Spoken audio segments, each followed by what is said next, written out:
It's just open that. No. Should be the server with a password protected. Ótimo, agora sim. Muito obrigado, hein? But I know that it's going to adopt the same data protection regulation here. This is the Professor, se quiser iniciar. Follow Europe. Would you like to have the slides? Would that help to sort of have slides for you? I mean, I can of course make them available afterwards, but no problem. No, você can. Okay. So, international business and area editor of the Journal of International Business Studies and an editor sits in the editorial committees of some of the most prestigious journals in the area. Professor Ulf Anderson is professor of Maladale, even with how do you call the symbol here? In Sweden, and also in the BI Business School in Oslo. Right? He has been in Copenhagen Business School already, also was there for 6 years, right? And it's a pleasure to have Professor Ulf Anderson here. Thank you very much. Thank you, Georgia. Well, I mean, just in case you didn't sort of do a very good job, I thought. Good. But we can skip that. No, it's good that you go for. Okay. I mean, pictures or the slides will be available for you all. That's easy. I just email them. I'm going to talk about paper, and the reason for what I'm talking about this paper is really the micro foundation stuff. And this is going to be part of the keynote speech at the tomorrow. But just like to give you this paper and discuss what we can really achieve by utilizing or enforcing the new types of statistical methods and thinking around this. So I exemplify by presenting this paper, basically. Well, I mean, we know that an important source of FSAs, firm-specific advantages, is the realization of subsidiary initiatives in the form of new products, processes, or services. And for subsidiaries to innovate, a supportive entrepreneurial context needs to be developed. That's sort of what we know from literature. And the studies of entrepreneurship are largely at the organizational level, at the firm level or the subsidiary level, something like that. Am I in the way for you to see? Yeah. But while recognizing that opportunities for initiatives are accessed through interactions both within the organization, so the relationships you have within the organizations with other units, with the external environment, how you are embedded in your external relationships, the activities of the central individuals in such interactions are kind of crowded out in most literature in favor of largely aggregated explanations of initiative realizations within the MNC. I mean, there is, of course, a lot of studies that looks at the micro stuff, the organizational behavior, the human resource management, and these kind of things, that also look at entrepreneurship. But they very seldomly connect this back to the unit level, the organizational level. So they look at how well teams are doing, how individuals are spanning different boundaries and stuff like that. But they never connect it up to the performance of the firm, so to speak. And then we have this, which is the most common in international business, where it's called entrepreneurial orientation and innovation, but on the firm level, where we don't look at what is really happening internally in the firms by the individuals. So in this paper, we develop arguments for how subsidiary managers can unlock the entrepreneurial potential through their micro activities, to what they are doing, what they are spending their time on. And we utilize the Floyd and Woodridge seminal idea of upward and downward managerial activities from the middle management literature, with the sort of argument that in an MNC, multinational corporation, the subsidiary managers are the middle managers.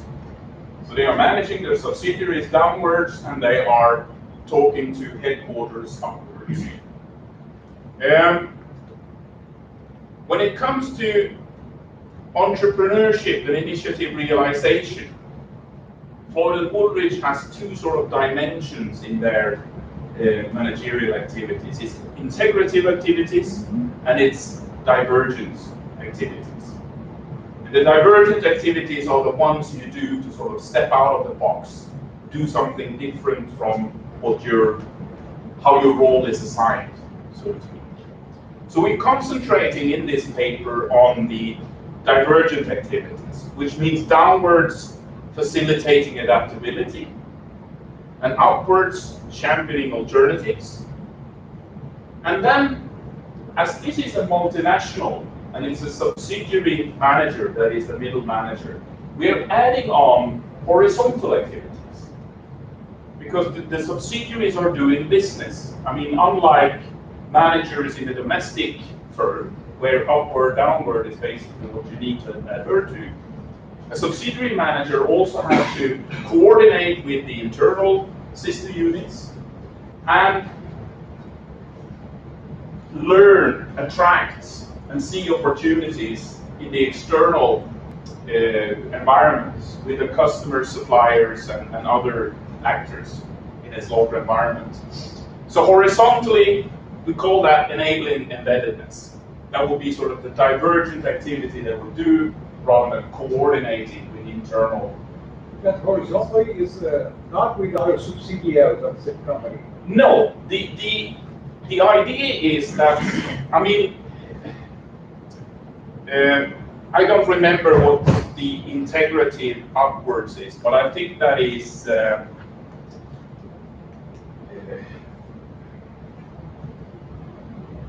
well, the horizontal with other sister units will be the integrative activity. How you coordinate to make the global value chain, if you're putting such a thing into as an efficient chain as possible.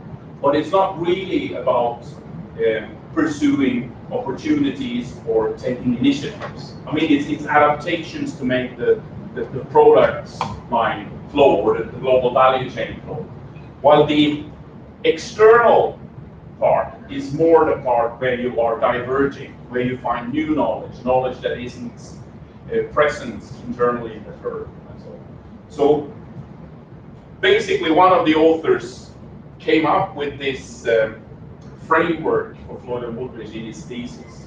So that's the argument. Internally, it's integrative. It's more of coordinating, and externally, it's more of divergence towards the assigned role, the strategy, and something like that. So with the same sort of argument that we're doing championing alternatives rather than the integrative one with headquarters, we do the same thing on the horizontal one.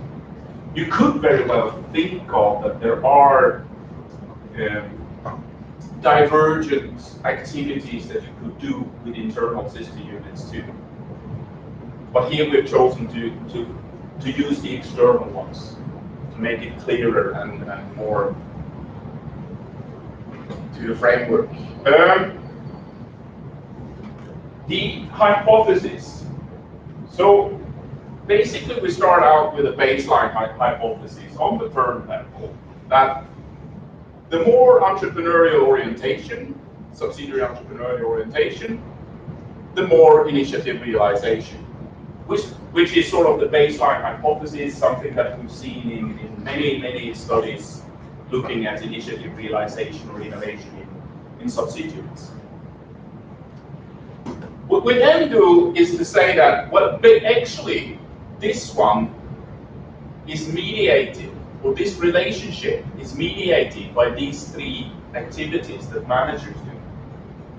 So that the more subsidiary entrepreneurial orientation will sort of trigger managers in the subsidiary to pursue certain divergent activities. So the more entrepreneurial they become, the more risk-taking, proactive, and these kind of things that you mentioned on the third level, the more you will see that, well, basically subsidiary managers will facilitate adaptability in the subsidiary. So the more entrepreneurially oriented they are, the more they will try to shield initiatives on the bottom, make sure that there is enough people working on explorative kind of projects rather than exploitative kind of projects. Shielding the activities and processes in the subsidiary from sort of the bureaucratic control from the headquarters. Also, the more entrepreneurially oriented the subsidiary is, the more the subsidiary managers will engage in championing alternatives to the headquarters.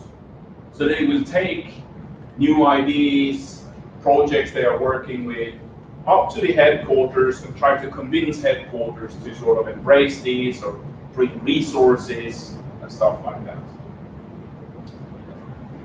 And the third mediating hypothesis is basically that subsidiary managers mediate the relationship between subsidiary entrepreneurial orientation and innovation realization through enabling embeddedness, which is the managerial activity of being in contact with, seeking help from the external actors within the local environment to make sure that the subsidiary can come in, do business, and pursue development projects with those actors, and there learn and bring new innovation and initiatives into the subsidiary, which then can be sort of utilized in the MNC. Can I? Of course. You mentioned about the level of analysis. Yes. Right? So that facilitating adaptability is at the level of the manager Of or the the manager. management team. No, here it's the subsidiary manager. So it's The country manager. subsidiary manager. Might be a country manager if it's only one subsidiary in the country, but it might also be sort of several. But I mean, to make it simple, headquarters is headquarters, and it's the corporate headquarters or the headquarters they are reporting to. And this is the individual manager. I think that's the case. This would be clear. Otherwise, it would be the top management team's activities. It's the individual top manager of the subsidiary. Yeah. But that subsidiary entrepreneurial orientation is managed at the level of subsidiary.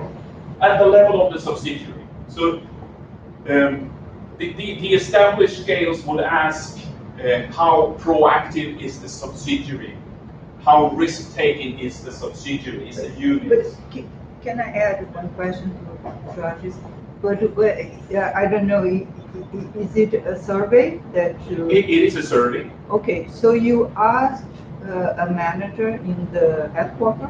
No, in the subsidiary. Yeah, but you had the interview with the headquarters No, also? No, only with the only with the subsidiary. subsidiary. Okay. So it's one respondent. But, sorry, and the entrepreneurial orientation of the subsidiary, how do you classify that this subsidiary, they have an entrepreneurial orientation? It's the manager of the subsidiary responding about that. He's the one responding about that Okay. too. So that's one of the problems here. One of the limitations that it is once the same respondent, but the questions for the respondent is about the subsidiary. So like, I mean, we mostly do, when we ask about the subsidiary, you have a respondent that talks about the subsidiary, not about themselves in that sense. So it's not how risk-taking are you. Okay. It's how, or there's several questions for risk-taking. So how is the subsidiary doing in these particular cases? And then there is other questions which are asking the manager how much of these things the manager is doing. Utilizing so the scales are for facilitating adaptability. It's the same questions as Hoyle and Woodridge has used for middle managers, where they ask or they respond to what they are actually doing. So it's questions on two different levels. so to speak. But then you ask for the same manager or for different levels of managers? No, it's the same manager. It's the same manager. So the same manager is saying FGD has 60 full-time professors. So what courses are you teaching? I'm teaching the strategy course. You see that the questions are at different levels in that sense. You're not asking the courses that the FGD is doing, but the courses you are doing. So it's the same kind of logic that you ask things of a respondent that is knowledgeable, of characteristics of the unit that the respondent is knowledgeable about. And then we're asking the respondent about what the respondent is actually doing in the day-to-day operations, so to speak. The sample is 186 foreign-owned subsidiaries in Ireland, out of a total of 1,100. So, as I said, all the organizational level variables are established scales. It's Floyd and Woodbridge. No, sorry, those are not Floyd and Woodbridge. Those are here. It scales on entrepreneurial orientation, about risk-taking, proactiveness, and all these things. And it's scales on initiative realization. I mean, Birkinshaw type of stuff. At the individual level, it's established scales, which is the Floyd and Woodbridge, same questions as they use in their middle management stuff. And one new, which is the horizontal, which has the same logic. That's why divergent is for the external and integrity is for the internal. And we're not using the integrity because it's the divergent ones that should have an effect on initiative realization. The integrated ones is making sure that you're doing something efficient in the organization, downwards, upwards, and horizontal. And then we control for size, age, industry, parent country. It's outside, George. Outside. Okay, Turn it off. you can borrow my jacket. You know, I'm getting all geared up here. I'm not cold.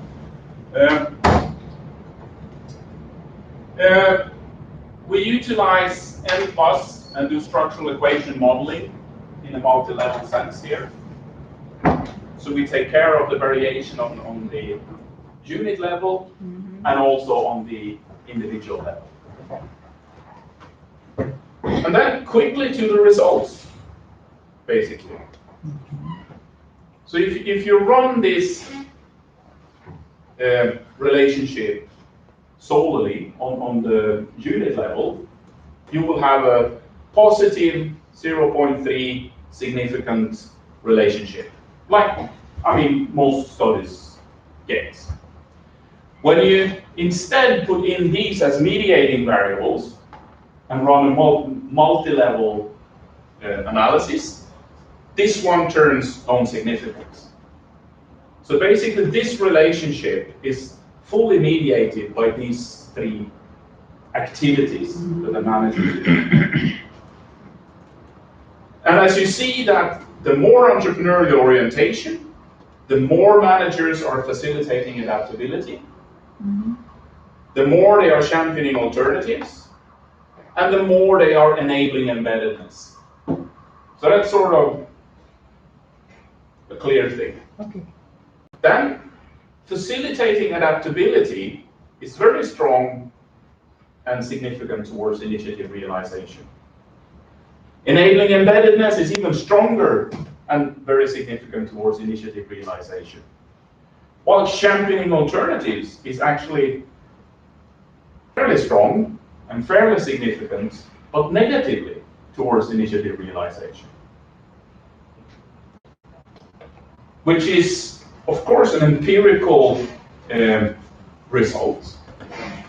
And we try to talk a little bit about why is that happening. Because, I mean, if you think about it, this hasn't been measured before, but these are the explanations for why this relationship exists. So when people have done entrepreneurial orientation towards innovation or initiative realization, the argument for why entrepreneurial orientation leads to more innovation is that you will have a more explorative organization, you will make sure that people work on new initiatives and new projects, you will championing these projects and stuff upwards to the headquarters to receive resources and the go-ahead and so on. And it's a very political process how you do this, and there's a lot of things in how people think about these as issue selling and so on. Renato is doing this. And I mean, the embeddedness stuff is also that the more entrepreneurial oriented, the more outward looking you will be, the more you will be looking for opportunities, knowledge and stuff which is new outside of the organization. But when you measure this, you'll see that one of them is actually negative. So if you just measure this, you will have a positive relationship. And yes, these are the explanations for that positive relationship. But when you look at it one by one, and we say that this material and this way of doing it would be generalizable. I mean, there's all sorts of limitations because of the sample, the method, and stuff like that. But if we set that aside and say that, okay, this is how it works. If you look at this relationship, you will get a positive one. And here you see that two of these mediating, that fully mediates this one, is positive and fairly strong. Both of them are stronger and more significant than the negative one. So it is only now when we are actually allowing the variation on the two levels to play out, and we put these as mediating variables, that we can see that, no, championing alternatives is probably something that you should not do as a subsidiary manager. You should stay away from that. Get under the radar. Make sure that your project is sort of fulfilled before you even talk to the headquarters. Because what happens if you're championing an alternative? Well, depending on the situation, the risk for headquarters shutting it down is much larger than if they don't know, of course. I mean, obviously. So I mean, if you have 100 projects that you're doing and you reveal them all to headquarters, they are probably going to shut down some of them, saying, we can't waste time and money on that. The other thing is, of course, by engaging in this one, you're not really doing the innovation. You're not making sure that the organization is sort of working on these projects. And of course, working on these projects brings more innovation than talking to headquarters. Enabling embeddedness, bringing in knowledge and trying to work with your external counterparts will bring in more innovations or initiative realizations than talking to headquarters. So it's a pretty, of course that's the case. Because this in itself is not an innovative activity. It's an activity to shield the innovation or get the go-ahead for the innovative project that you're doing. Well, these are sort of directly leading to more innovation. And if we're not sort of doing this multi-level kind of thing, we will never realize that, you know, of course, sometimes it's probably very good to sell the issues to headquarters and get the go-ahead and the resources, but most of the times it's probably not.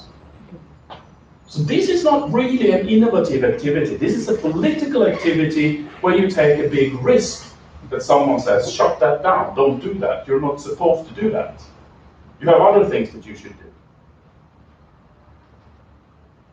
So these results would never sort of come up if you would sort of look at the organizational level, or if you would look down here and not relate it up to the organizational level. Because then you would probably see that certain subsidiaries are actually doing much more of certain activities and so on, and they have much stronger relationships, they're stronger embedded. And then we know that if they are strongly embedded, they will have certain outcomes. But on this level. But it's not until you connect it that you actually see what kind of influence they have. So the main contribution here is the clarity, I would say.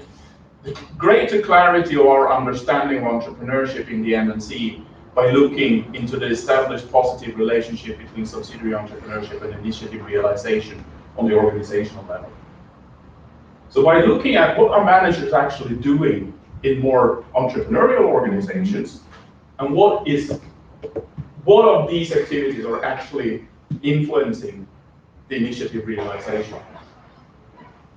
And the other one is, of course, the extension of the Floyd and Woolridge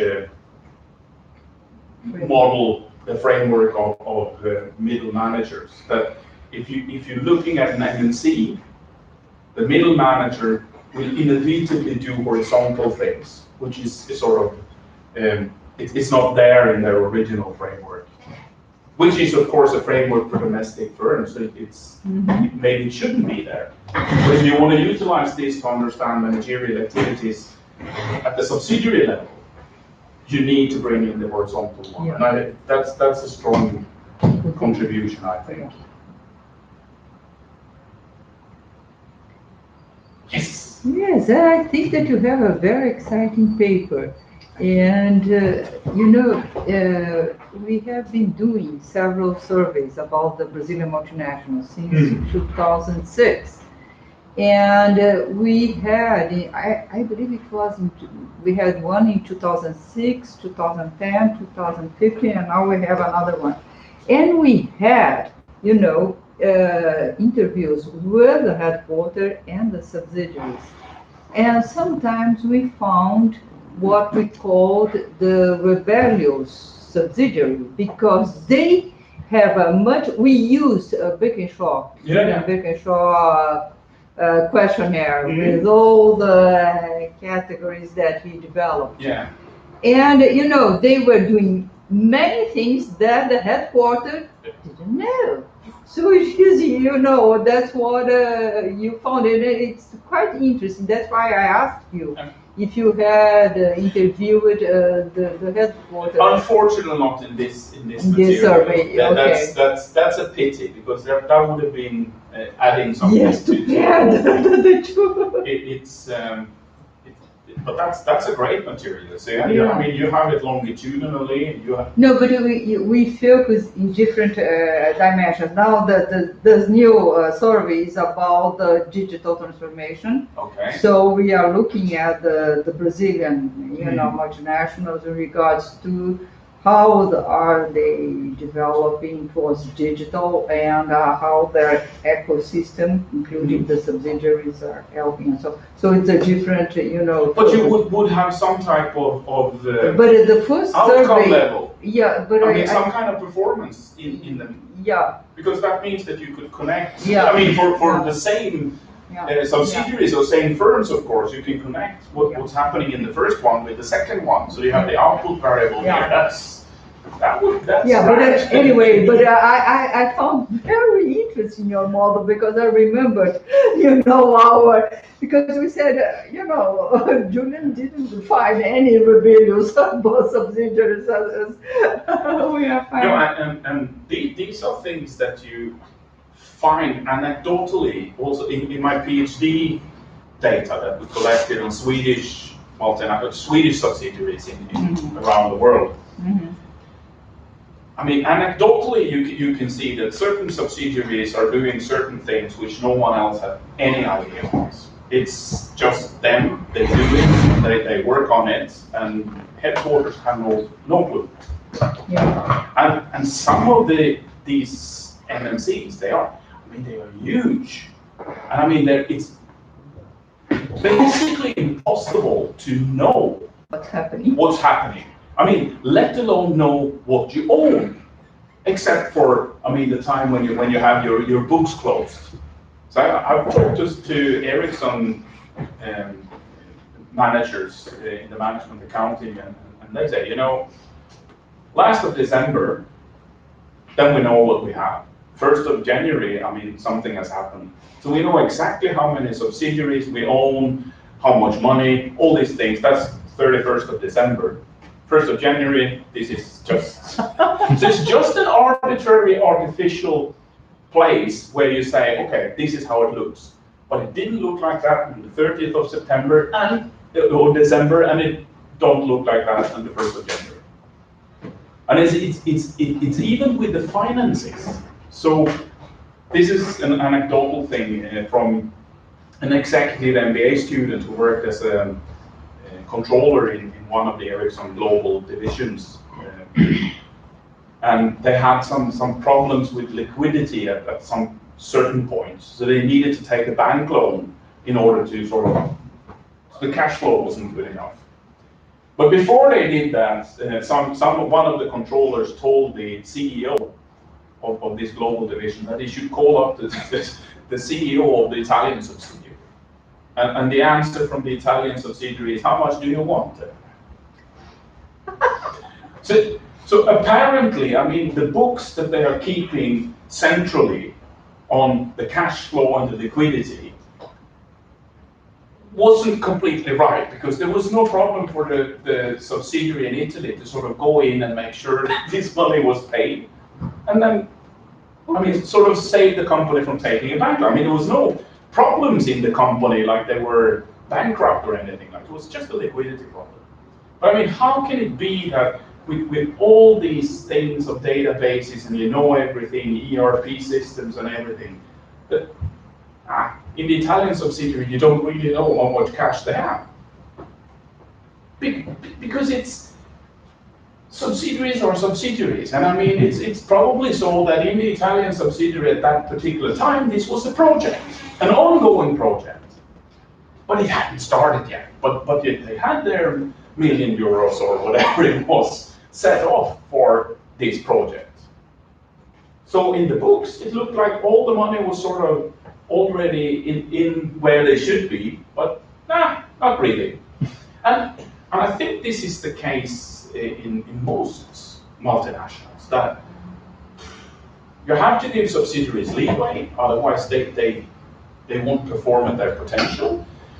And you have to sort of try to have a little bit of control, but it becomes quite sort of not very edgy and not very precise. But as long as you're in the limits, as long as you are sort of delivering what we want, it's okay.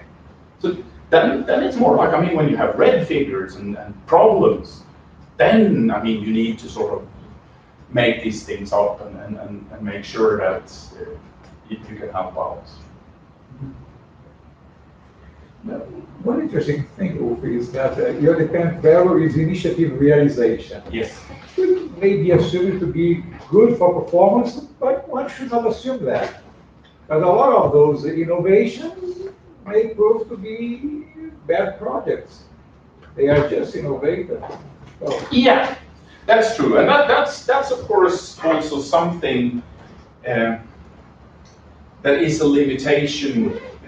I mean, not just with this research, but with basically the research that we're doing. I mean, we don't sample on firms that have gone bankrupt. We don't sample on firms or subsidiaries that have been smashed and taken out because they're not producing any innovation that is good. Those are not there. We only have, so basically you can say, probably most of these innovations are financially sound. Most of these initiative realizations, either in the local of the subsidiary or also in the MNC as such, because the ones that were failures are probably not in here, because you don't get those. It's like, I mean, how many people are sitting on the chair that doesn't stand in the corner? That's no one, is it? We don't have. I mean, we are always sampling on the positive, which is it's sort of a problem for all social sciences, that we can't really sample on the bad ones. There's also something more there. Yeah, you're totally right.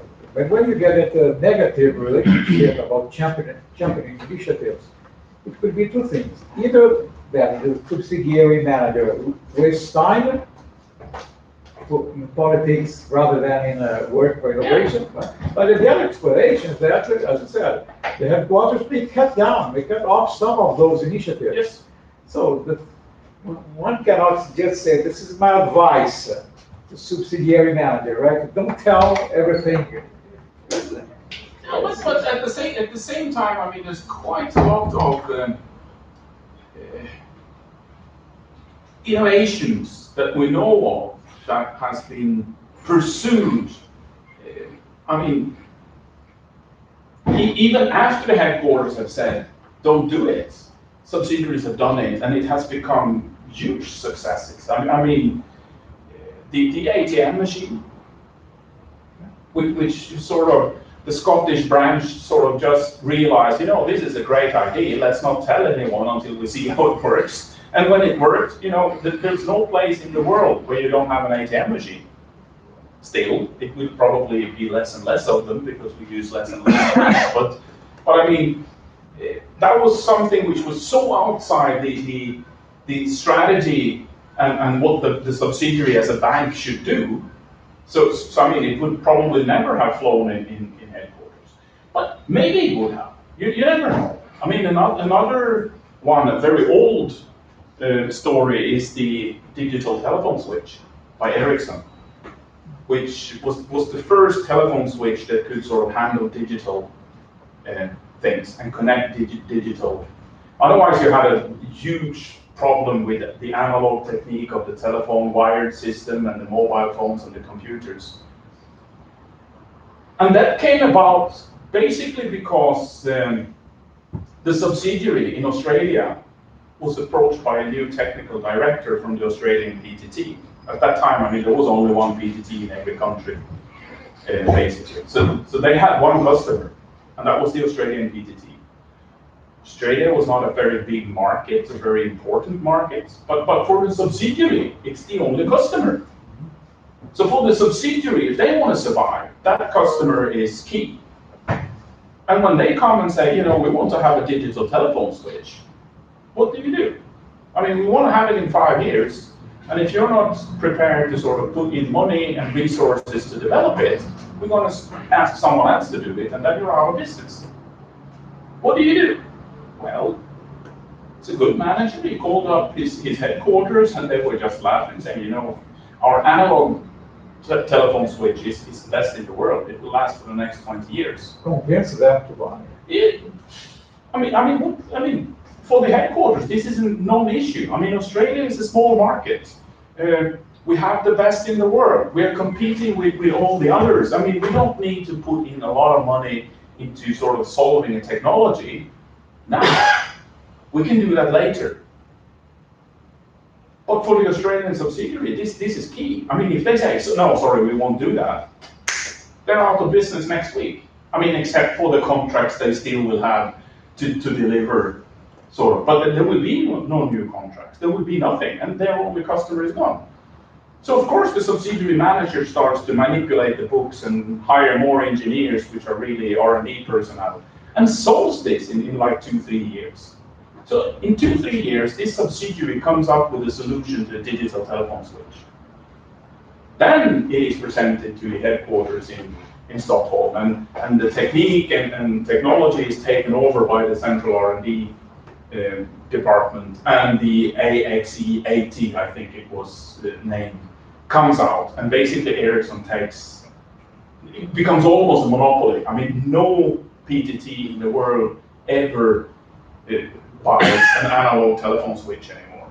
And all the competitors are now, they are years behind. I mean, Ericsson made a fortune out of the subsidiary being a menace and doing sort of doing what they were not supposed to do, and not actually doing it against the orders of the headquarters. And you can go on and on and on about this. There's plenty of them. And I think it's probably, you need to be pretty sure about a project and a concept and be able to show that it's actually worth something before you take it to the headquarters. Otherwise, it's very risky. Otherwise, it's a clear chance that headquarters will say, don't do it. And then you're put in a much more awkward position. Yes? No, thank you. First of all, thank you for your presentation. I know this, I'm trying to get acquainted with the literature, so I'm just curious on how, if you know, how the literature usually deals with the issue of rigorous causality. Because I mean, you have entrepreneurial orientation, which leads to innovation, but I mean, the direction could be opposite as well, right? I mean, the funders are more innovative because they're more entrepreneurial. So at least, Now that's the same. yeah. If they're more innovative because they are more entrepreneurial, Yeah, that's the same direction. but They become more yeah. entrepreneurial by doing innovations. But Yeah, so does it make sense, like at least econometrically, how to deal with there are potential endogeneity issues with the, like Yeah. SME models, yeah, right? So like usually, because I'm not familiar with the literature, so I'm just curious on how does usually the literature deal with it. I mean, the way it is dealt with most oftenly is that you try in the questions to point to the last 3 years. Okay. How much of this have you done? And how much are you doing right now? Okay. So that then it would point to.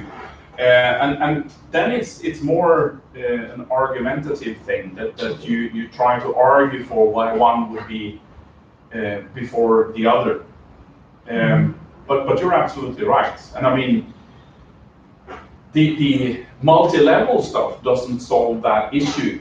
Then you need to have a longitudinal stuff. Sure. You need to have sort of a time lag into this to look at certain things in T0 and the outcome in T1. That's the only way to get to it.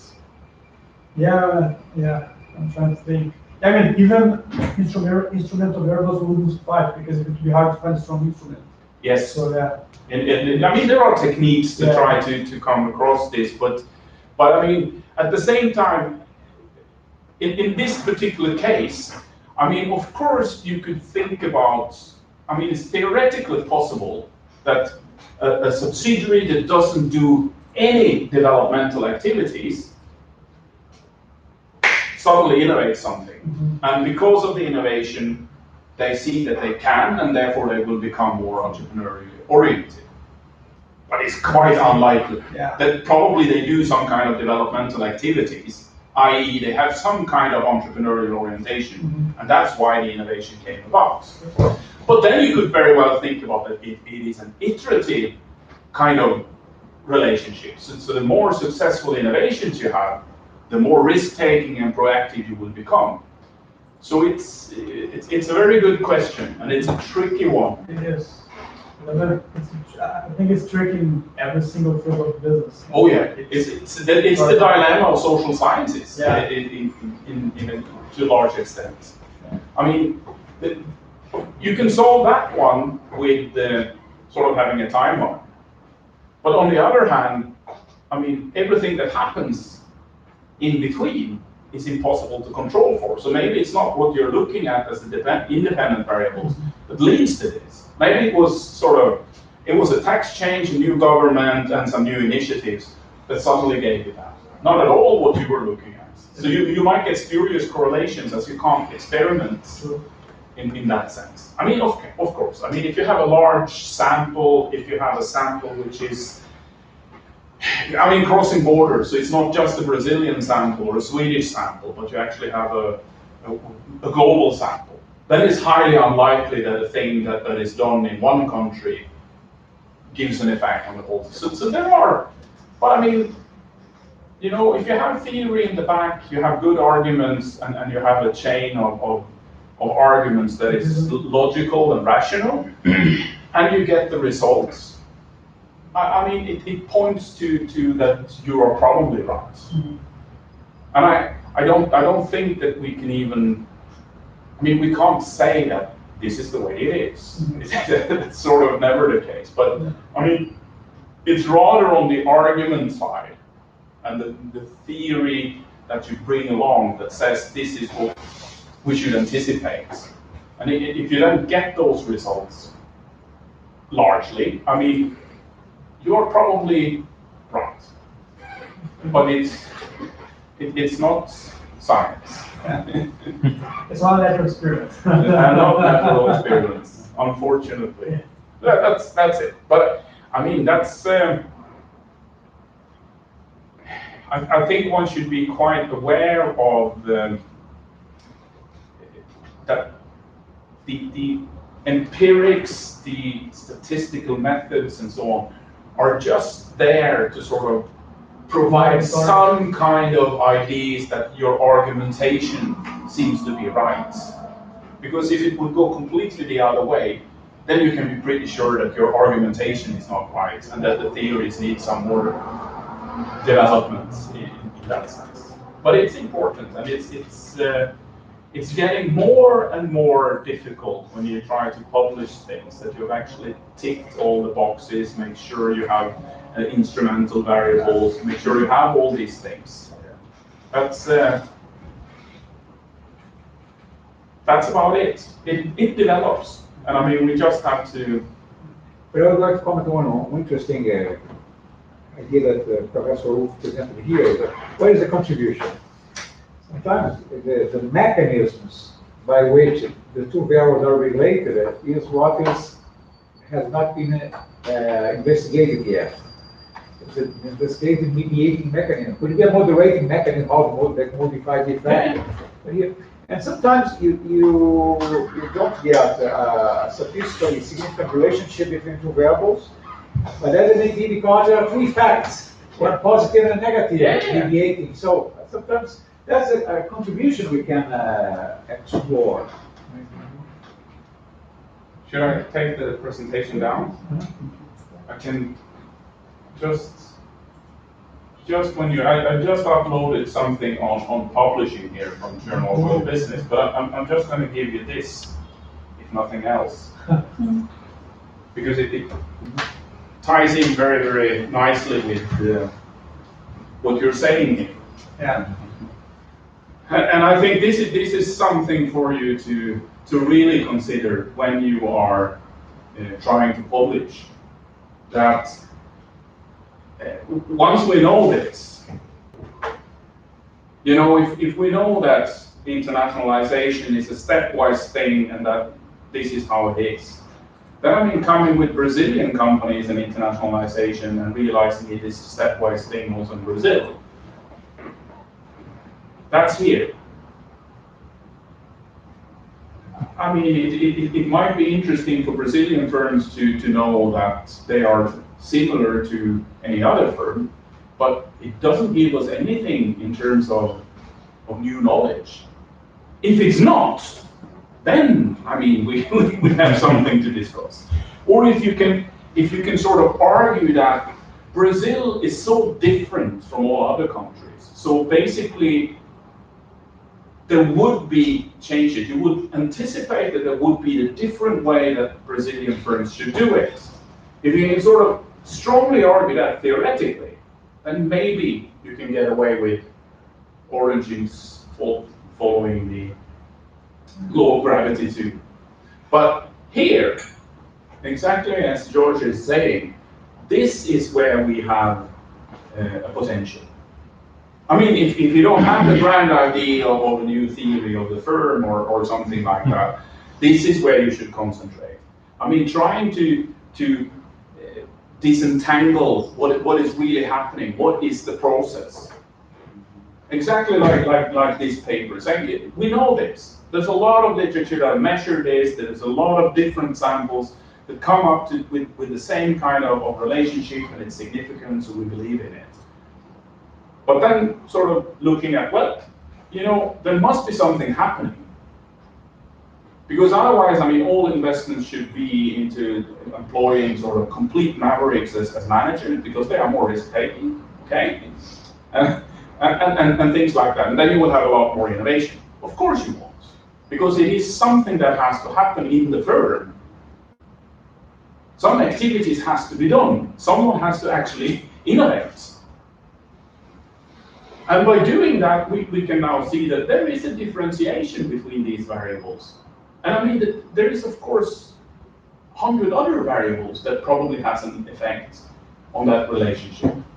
So what's needed is very often sort of rethink and put on a different level or put a different explanation that has a theory behind it and try to measure that and see what happens. Then you're in this square, and those are interesting. It's interesting to understand that A doesn't lead to B, because there's something that has to happen in between. And there could be many things. Maybe we would like to go through that presentation quickly about the publishing. Yeah, I mean, most of the stuff here is, the standard stuff that you would always hear attending a Meet the Editors session in any conference. I mean, what is this journal publishing? I mean, what are we looking at? And to some extent, I still think the last slide, the comic strip, is the most enlightening one. But yeah, so for Journal World Business, where I'm a senior editor. I was area editor of JIBS for 6 years, so 2 terms, and then you're tossed out when the editor-in-chief is tossed out, basically. And now I'm in Journal World Business since 2017, I think. Okay, yeah, I think, yeah, it's 2017. Journal World Business is actually slightly older than JIBS. It started as the Columbia Journal World Business in 1965. It publishes research articles, normal articles, review articles, and perspective pieces. Could you explain what a perspective piece is? I mean, it's more of a conceptual or an overarching article saying that how can transaction cost economics help us to understand innovation or something like that. Usually they are invited articles. They are quite often invited articles, but I mean that shouldn't refrain you from, if you have a very good perspective piece, to send it. And there are special issues coming up. So there is calls for special issues, and you send in a call, and then it's going to be announced, and you have to submit within a certain time and so on. Which is not very different from many other journals. When Jonathan Dahl was editor-in-chief, he was very much fond of phenomenon-based research. Yeah. How much is it now for JW? I think it's still, Jonathan Doe is now there as a consulting editor. So he's the editor-in-chief for Journal Management Studies now. And AJ Gower has taken over. So Jonathan is still there as a consulting editor. I don't really know how these are utilized in Journal World Business. In JIBS, consulting editors were called upon when there was a conflict of interest or a very awkward paper. Awkward in the sense that it wasn't really within any of the themes of what the area editors were experts on.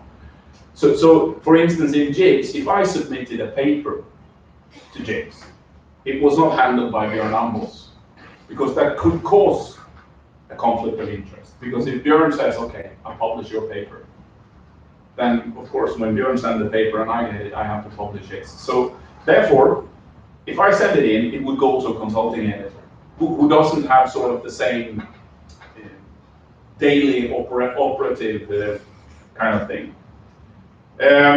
A new thing after Jonathan is that there is a review editor, Staus Feinschmidt, that has been hired. So he reads each and every paper and sort of, immediately takes away papers that don't fall into the category of Journal World Business and so on. So it has become quite a lot of papers over the last years. How many papers you received approximately? I think last year we received something like 800 papers, which is, 80%, 85% of what JIBS is receiving. So it's just short of what JIBS is receiving. The rejection rates, usually what, 90 above, 90%? Here's the rejection rates. So in 2018, there were 62 papers published, accepted, out of 809. Yeah, so 800. So the rejection rate is was 697. Then there is some kind of withdrawn, whatever that means, I don't know. But so as you see, it's less than 10%. Gyps is at 6, I think now, or 5.5, and JVB is like 8% or 7%. And how long it takes for the review and the publish? Oh, I mean, I think we have what is the average time? I don't have that number in my head actually. It's usually faster in Journal of World Business than in Gyps. But I mean, if that means and it also depends on when you come in, because it depends on the pipeline, Okay.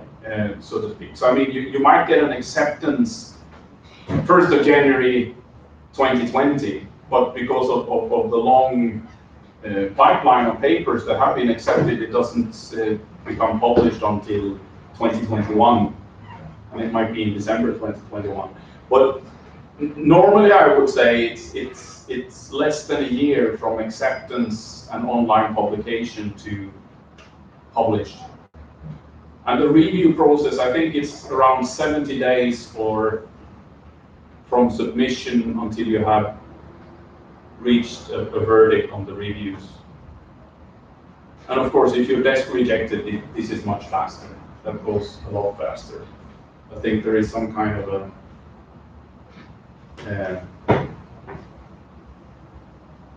so the desk reject rate is 57%, and then after review, 35% of full sample is or all submissions are rejected, which leaves 8% acceptance. The main reasons for desk rejection is same as the usual, like lack of fit with the journal. Yeah, there's quite a lot of that, like lack of fit with the journal, major flaws. Yeah. Carelessness. Yeah, premature is I would say is a very common desk rejection round, and I think that is something which you should be more and more careful with. Don't send a paper until it's ready to send, because I mean, the faster the journal will move, the more they want to take down the time from submission to first review and first decision and so on, and the quicker they want to be, the more desk reactions there's going to be. And that means that if you send in a paper that with another round or another 2 rounds of sort of editing work and making sure that everything is as it should be, it will be desk reactive. And of course, I mean, desk reaction, if you don't get it with a reject and resubmit, which is possible, but if you're desk rejected and rejected, you can't go back to that journal. Of course, you can now go to Gyps or you can go to IVR or someone else, but the desk rejection doesn't give you what you want to have, and that is the key. You want to make the hurdle over the desk reaction, because then you will get 2 or 3 people that have actually read your paper and will come with comments that can help you improve the paper. Because if you don't get that, I mean, it's just time when it's completely unproductive. So it's very, very important is to look at these editorial statements that, I mean, very often looks like this cutting-edge research that reflects important developments in global business environment and advances new theoretical directions and ways of thinking about global phenomena. I mean, it's, yeah, of course. I mean, so what do you learn from that? But once you read through all this, you're going to see that there are certain things that sort of should be there, or which the editorial statements say should not be there. So there is something, it's not as clear in Journal of World Business as it is in JIBS, it has to be a cross-border or comparative dimension. So in JIBS it's even harder. There is, a single country study.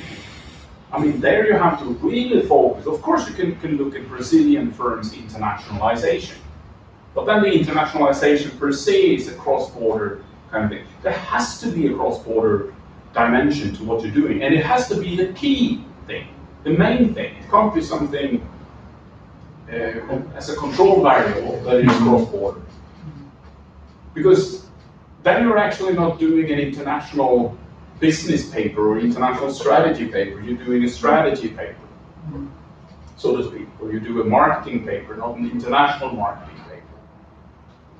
So making sure that these things are sort of in there and that it is clearly described up front that this is what this is all about. That increases your chances to go out for review. If it's not there, if it's sort of hidden on page 15 first, you understand that, okay, this is actually a cross-border phenomenon. Then, I mean, you risk the best reaction. And it's the same with every journal. So really read the editorial statement. What is the journal publishing? And what does it want? And how should it look like? I mean, read the journal. And I mean, really try to attach your paper to that journal. It's not that hard. It's not, I mean, usually you can say, well, I mean, there's one way to sort of tell this, and that is you have to read the literature and you have to follow the journal and see what kind of discussions there are in there. But I mean, the thing is, if your phenomenon builds on something which is in org science, but you have put it in sort of a cross-border setting, so it's much more apt for an international business journal. Or let's say you've already been rejected in org science. Then you need to go to that journal and try to find articles that they have published which are either highly cited or recent, that sort of follows the same logic as the org science paper that you're leaning on. And then at least put in that reference together with the org science reference. But preferably take away the org science reference and put the journal's papers in there. It is because, I mean, you need to enter a conversation.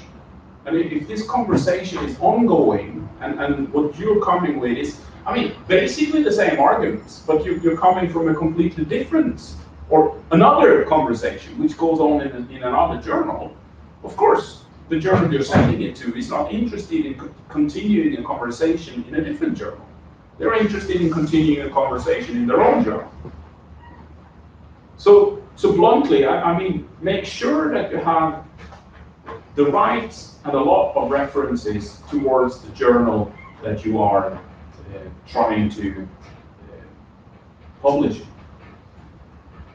In IB, you can say, you don't have to sort of find a reference in IBR and say this, if there are a reference in Journal of World Business or Journal of International Business Studies, because that would be sort of accepted as, because it's international business journals as a group. But I mean, it might sound instrumental, but if you're going to sort of enter a discussion that is ongoing in a journal, make sure that you're citing the papers that are in the journal. That's really, really important.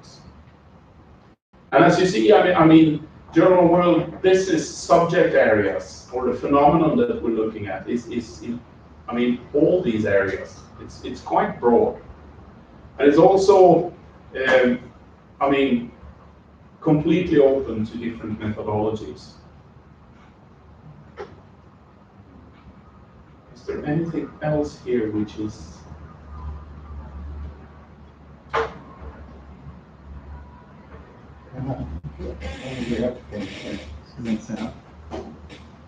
No, we have to think that students will also, some will have classes. Yeah. But I think this was very good stuff to discuss, learnings, good example of a paper and how it's developed. Yeah. What you can do with surprise findings. No, there has to be some news to it. That's it. And the further up the hierarchy in journals you go, the more of a novelty and contribution there has to be. That's it.